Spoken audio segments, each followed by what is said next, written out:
If I could be a hybrid species, here's what I would be. A creature who's one half hyena and one half me. And should I be called to testify upon my own behalf, I'd take the stand and be sworn in, then laugh and laugh and laugh. In the Kanuri language of the Bornu region of Western Africa, the word for hyena, bultu, connotes one who is unsettled, does not remain in one state, an individual who vacillates between strength and weakness. Hyena are even able to shift between sexes, as well as from human to hyena form. The verb bultongen, signifying I transform myself into a hyena. There's said to be an entire town or two who can do it. A formidable ability considering hyena notoriety both proverbially as well as in popular mythology. The public image of hyena is generally not very pretty, but neither, according to many, is the hyena. With its tragic mouth and down-sloped eyes, ursine lumbering and slobbering like a zombie Saint Bernard, mournful-looking as the mud of Goya's Kronos. But according to a proverb of the Hausa tribe, every fault is laid at the door of the hyena, though it does not steal a bale of cloth.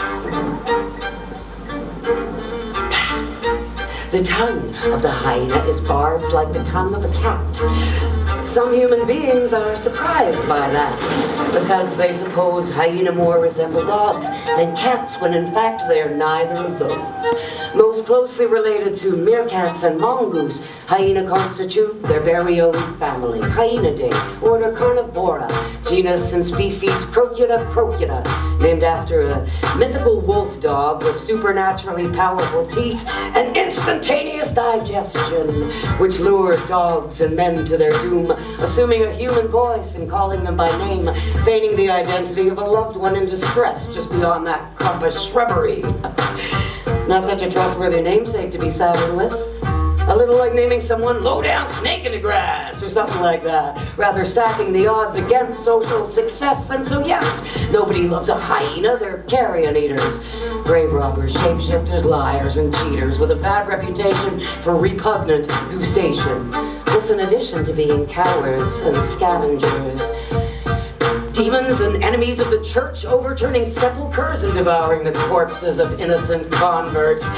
Furthermore, hyena are sexual perverts, known whores and hermaphrodites. Chicks with dicks who can switch at will which sexy bits they wish to copulate with. They operate within the mythical dimension, with intentions that are shifty and shady, always changing from one thing to another, not entirely stable.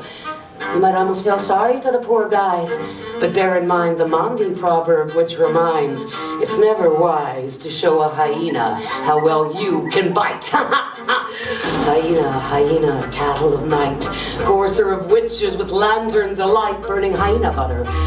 Anal glandular putty rubbed up against branches in two tones like tiger balm, red and white. Gathered by witches in gourds to light their course, then mounting hyena take flight onto the astral plane to do nuisance there. Hyena, cattle of night, courser of witches with lanterns alight, burning hyena butter. Gathered in gourds to light their course, here the hyena is bringer of light. With eyes open wide and a fine set of canines, hyena cubs come into the world via the so-called pseudo-penis of their mothers. In fact, an elongated clitoris of identical dimension to the male apparatus, making labor a particularly arduous process, but still downright impressive and not well understood, while the females are packing in the hyena sisterhood. Then there's that laugh of hers, that maniacal cackle which screws with eustachian tubes, haunting the hearer ad nauseum like some kind of voodoo tinnitus. Now a crying baby, then suddenly a crazy lady, really makes you wonder what hyena finds so funny. Unless Unless that laugh is a call to bear witness to some shift in emphasis from general culpability to a clearer analysis of how maybe you've been lied to by the same set of standards that has tried to define you. From symbol of depravity to source of light and clarity, what Hyena best exemplify is that which can't be quantified, like natural science before Wallace and Darwin, a curiosity cabinet, resisting easy definition. If I could be a hybrid species, here's what I'd be. A creature who's half hyena and half me. And when I'm called to testify upon my own behalf, I'll take the stand and be sworn in and laugh and laugh and laugh. Meanwhile, the profile emerges of hyena as scavenger, despite that they're equally talented hunters. Indeed, it may be lions do the lion's share of scavenging, if we tally who steals who's killed most frequently. But lions have a better public image, shall we say. And so, as explained in a proverb of Swahili, the leavings of the lion are welcome to the hyena.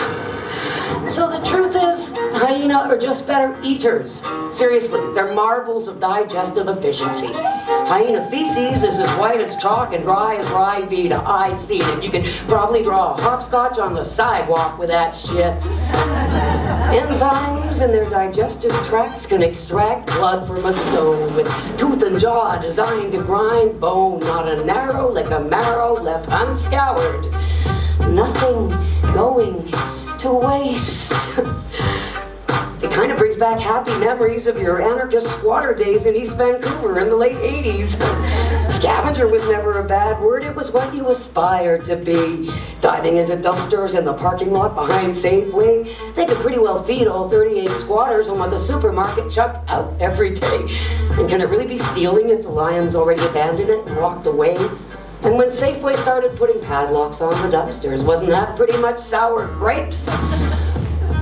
So you went similarly out of your way to subsist on the waste of society, because you didn't want to pay for what it pandered.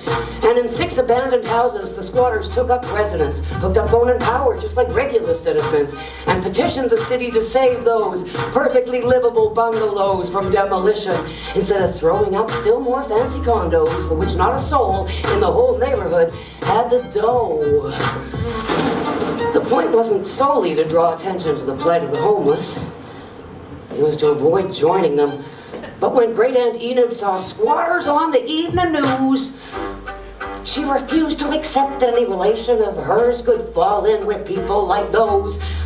Long hairs, political radicals, unwed mothers. Couldn't they settle into proper jobs instead of cluttering up the steps of City Hall? And Enid had worked as an office clerk her entire life, and it never hurt her any.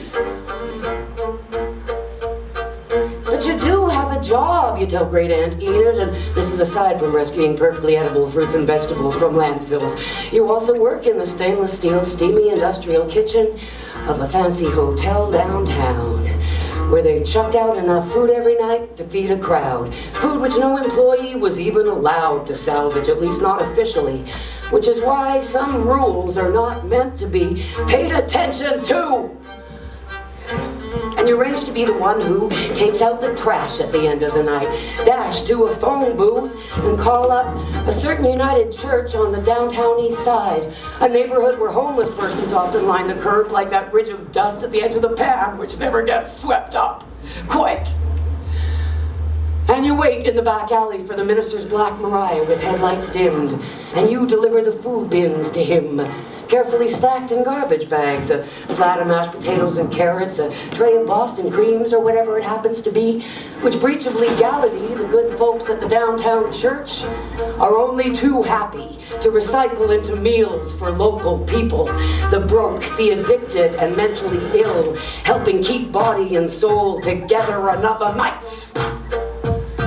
Because we might as well admit it, most folks don't love the homeless anymore, then they'd love to see a family of hyena move in next door. They likely have lice, or worse, homelessness may be contagious like some economic virus. Best not even look at a homeless person, or find yourself suddenly flat on your ass and addicted to crack at the corner of poverty and despair, and then you die there. But hope Springs eternal from darkened doorways and shrubberies. The more dire the fight for survival, the greater the necessity for levity, which must be why they call it making light. If I could be a hybrid species, here's what I'd be. A creature who's half hyena and half me. And when I'm called to testify upon my own behalf, I'll take the stand and be sworn in and laugh and laugh and laugh. Huh.